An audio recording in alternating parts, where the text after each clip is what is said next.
চুয়াডাঙ্গার 1 আসনের বাংলাদেশ জামায়াত ইসলামীর এমপি পদপ্রার্থী অ্যাডভোকেট মাসুদ পারভেজ রাসেল। তো রাসেল ভাই কেমন আছেন? জি আলহামদুলিল্লাহ, আপনি কেমন আছেন? জি ভালো আছি। রাসেল ভাই, আপনার কাছে আমাদের প্রথম প্রশ্ন, যেহেতু ত্রয়োদশ যে জাতীয় নির্বাচন আগামী 12ই ফেব্রুয়ারি, এই 12ই ফেব্রুয়ারি নির্বাচনকে কেন্দ্র করে জামাত ইসলামের আপনি একজন মনোনীত পদপ্রার্থী, দাঁড়িপাল্লা প্রতীক নিয়ে আপনি নির্বাচনের মাঠে কাজ করে যাচ্ছেন। তো আপনার কাছে যে প্রশ্নটা আমার, সেটা হলো লোকমুখে চাউর আছে এবং সাধারণ ভোটারদের ভিতরেও এই জিনিসটা আমরা শুনতে পাচ্ছি। সেটা হচ্ছে যে আপনি যেখান থেকে বেড়ে উঠেছেন, অর্থাৎ সতেরোপাড়ায় যে গ্রামে আপনি বসবাস করেন, অর্থাৎ সেখানে আপনি যার ঘরে জন্ম নিয়েছেন, অর্থাৎ আপনার বাবা আওয়ামী লীগের একজন নেতা ছিলেন বা আওয়ামী লীগের মতাদর্শের একজন রাজনীতি করতেন। তো সেই ক্ষেত্রে আওয়ামী লীগ ঘরানার ঘর থেকে আপনি কিভাবে আসলে জামাত ইসলামের রাজনীতির সাথে সম্পৃক্ত হলেন? জি ধন্যবাদ আপনাকে, পাশাপাশি এসএফ টিভির সকল দর্শকবৃন্দকে আন্তরিকভাবে ধন্যবাদ, মোবারকবাদ। পাশাপাশি বিশেষ করে চুয়াডাঙ্গা 1 আসনের ভিতরে যে সমস্ত দর্শকবৃন্দ আছেন, চুয়াডাঙ্গা 1 আসনবাসীকে আমার পক্ষ থেকে সালাম এবং শুভেচ্ছা। আপনি যেটা বলেছেন, আমি আসলে আমার প্রাথমিক বিদ্যালয়ে আমার নিজের গ্রামে পড়ালেখা করেছি। এরপরে আমার মাধ্যমিক বিদ্যালয় হয়েছে পার্শ্ববর্তী বেলগাছি, যেখানে আমার মামার বাড়ি। এরপর আলমডাঙ্গা কলেজ থেকে আমি মূলত ইন্টারমিডিয়েট শুরু করি এবং সেখান থেকেই মূলত আমার ছাত্র শিবিরের সাথে সম্পর্ক।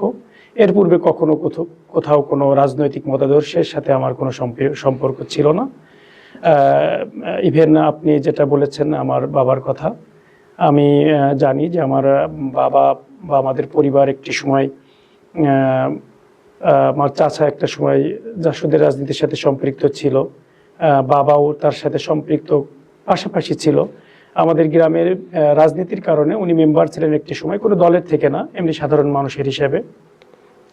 গ্রামের বিভিন্ন ঝামেলার কারণেই একটা পর্যায়ে গিয়ে জেনেছি আর কি যে উনি রাজনীতির সাথে সম্পৃক্ত হয়ে যান এবং সেটার পর থেকে উনি একটি মতাদর্শের সাথে সম্পৃক্ত ছিলেন, কিন্তু সেই মতাদর্শ বিষয়টা কখনো আমাকে চাপ অনুভব করায় নাই এবং আমি কখনো সেটাকে ফলো করি নাই।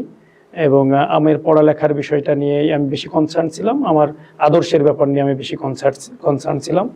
পরিবার থেকেও এই ব্যাপারে খুব বেশি আমাকে কিছু বলা হয় নাই, কারণ তাদের চাওয়া ছিল যে আমি পড়ালেখাটা ঠিক মতো করছি কিনা।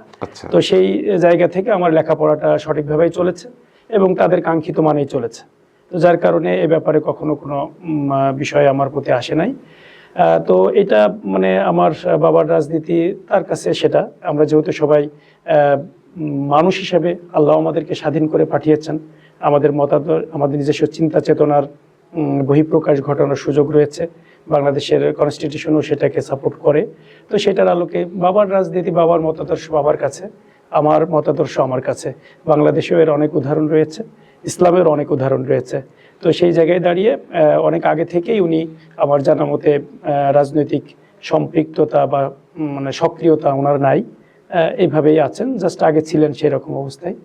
তো এরপরেও আপনাকে যে কথাটা না বললেই নয়, 2009 সালে যখন এই মানে বিগত আওয়ামী সরকার যখন ক্ষমতায় আসে, 9 সালে প্রথম সারা বাংলাদেশের মধ্যে মনে হয় দ্বিতীয় মামলা হয়েছিল আলমডাঙ্গাতে। এবং সেই মামলায় আমরা দলীয়ভাবে, আমি তখন ছাত্র শিবির করতাম, আমি তখন ছাত্র শিবিরের ইসলামী বিশ্ববিদ্যালয়ের সেক্রেটারি ছিলাম। তো সেখানে কিন্তু আমি মামলায় আসামি হই এবং 1 নম্বর আসামি হই। তো মানে সেই পরে আমি প্রায় 54 দিন জেল খেটেছি এবং সেটা বলে যে চুয়াডাঙ্গা জেলার প্রথম রাজনৈতিক মামলা, বিশেষ ক্ষমতা আইনের মামলা। তখন তো আওয়ামী লীগ ক্ষমতায়। তো সেই ক্ষেত্রেই আওয়ামী লীগ ক্ষমতায় থেকে তারা করেছেন তাদের বিষয়, আমি আমার মতাদর্শের কারণে থাকার কারণে আমার স্ট্যান্ডে আমি ছিলাম। তো এই মানে আমার বাবা বা আমার পরিবার এই সাপোর্ট বা রাজনীতিকে আমার প্রতি কখনো আসে নাই। এরপরেও 2018 সালে আমি কারাগারে গিয়েছি, 2021 সালে নতুন মামলায় সম্পৃক্ত হয়েছি, সব কিছু হয়েছে। আমি আমার রাজনীতি নিয়েই আছি এবং এটা নিয়ে আমার কখনো কোনো ভিন্নতা বা পারিবারিকভাবে কোনো প্রেশার বা কোনো কিছু আমার কাছে আসেও নাই, এখনও নাই।